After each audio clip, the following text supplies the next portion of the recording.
Estamos en Francia, fines del siglo XV. En medio de la devastadora Guerra de los 100 años, una joven campesina emerge con la esperanza de un país desmoronado.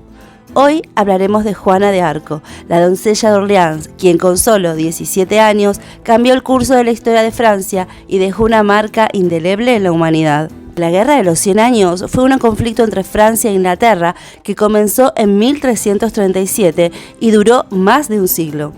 En este periodo, Francia estaba al borde del colapso. Gran parte de su territorio estaba bajo el control inglés y la disputa por el trono francés generaba un caos político y social. Los franceses luchaban por su libertad y en medio de este conflicto surge una figura inesperada. Juana de Arco, una joven campesina que escuchaba voces que la guiaban en una misión divina para liberar a Francia. Juana nació en 1412 en una pequeña aldea llamada Domremy.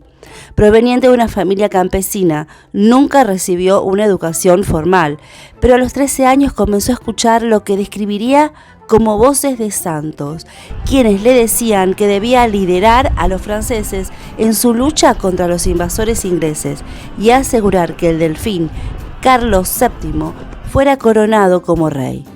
Pese a no tener experiencia militar ni contactos influyentes, Juana creyó firmemente que esta era su misión y decidió seguir el llamado.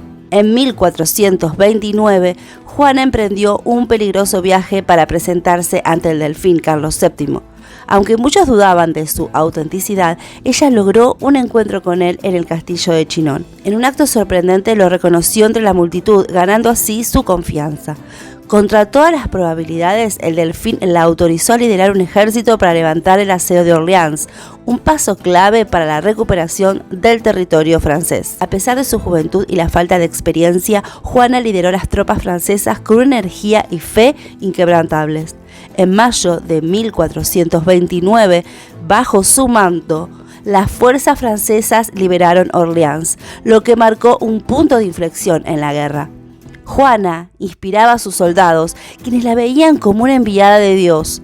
Poco después, acompañó al delfín Carlos a la ciudad de Reims, donde fue coronado como rey de Francia. Juana había cumplido su misión, pero su historia estaba muy lejos de terminar.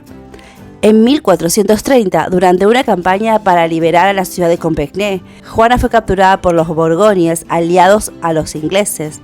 Tras ser vendida a los ingleses, fue sometida a un juicio en Rouen, donde la acusaron de herejía y brujería y de desafiar las normas al vestir ropa de hombre. El juicio fue una farsa destinada a desacreditarla y justificar su ejecución. Sin embargo, Juana se mantuvo firme en sus creencias y en su misión divina. El 30 de mayo de 1431, a los 19 años, Juana de Arco fue quemada en la hoguera en la plaza del mercado de Rouen. Sus últimas palabras fueron un rezo a Dios. Aunque su vida terminó de manera trágica, su muerte no fue en vano. Francia siguió luchando y años después expulsó a los ingleses, cumpliendo el sueño que Juana había comenzado. Tras su muerte, Juana se convirtió en una mártir y un símbolo de resistencia y patriotismo. En 1456, un juicio póstumo la exoneró y en 1920 fue canonizada como santa por la Iglesia Católica.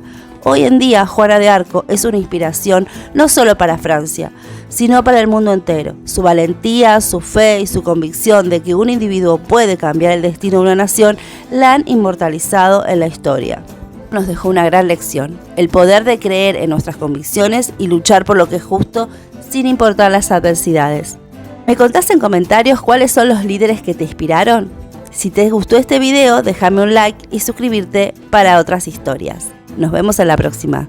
Chao.